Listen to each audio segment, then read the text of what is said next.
All right, guys, welcome to week 8 of our Bible reading plan for 2023. Now, this is an exciting week because we now start the Gospel of Mark. Now, here's what's interesting. If you know, Matthew, Mark, and Luke are known as the synoptic Gospels because they all tell the thing. They see it with the same eye, synopsis, same eye. But that means they have some similarities, but there are also some very, very unique differences that make each of those Gospels different. They kind of set them apart and they kind of highlight different things. So as we begin Mark, there are 3 things I want you to recognize as you're kind of reading. The first is just the speed of Jesus' ministry. You're going to see this phrase. In the Greek, it's kaiuthus. It's and immediately, and immediately, and immediately. This picture of Jesus, he is like the Energizer Bunny. He's bouncing here, he's there, he's doing this, bam, bam, bam. It is fast and furious. And so if you're the kind of person who's like a get down to brass tacks kind of person, the Gospel of Mark is probably your favorite, just because it's there, it's action packed, it's going. And so as we work those first 4 chapters, that really is highlighted. But there's something that really interesting that happens toward the end of chapter 1. All of a sudden, chapter 1's pretty loaded, but all of a sudden Jesus pulls away to a secluded place early in the morning and he prays. And it just shows this dichotomy, this contrast here between this Jesus who's going and who's running, and yet the Jesus who takes time, is with the Father, and prays. Let me just tell you, just devotionally, I don't know about you, but sometimes I start my day and I've got that list and it's just there, and you need, you're like, I don't have time, and I think it's like almost like I don't have time to do the spiritual things that I need to do, and Jesus' example here would say, no, you don't have time not to do it. So I just wanted to, you see that pattern now. Jesus is moving fast, doing this.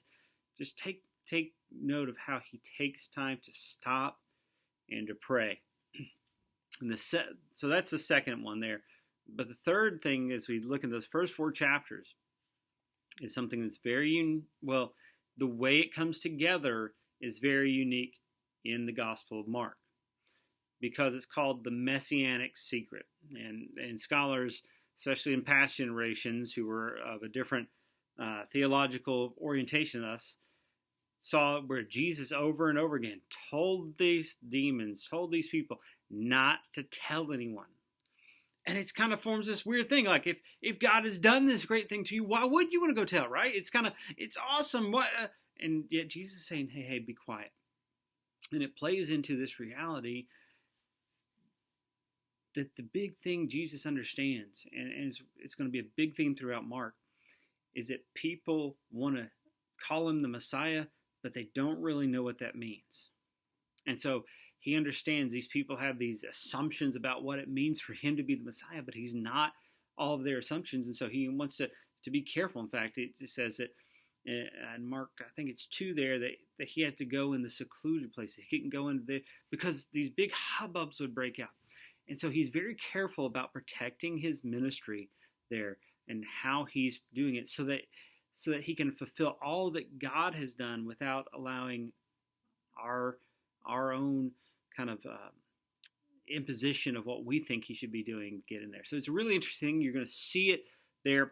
And chapter 4 there ends with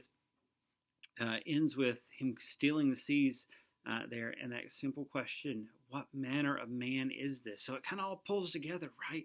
Here's this Jesus, but what kind of Messiah is he? So there, those some things just to kind of, as you read and just see how this all comes together and what that's kind of showing us there. But the second thing is we turn over to Psalms. We're reading Psalm 33, 34, and 35. Now, I love Psalm 34. It's one of my favorites.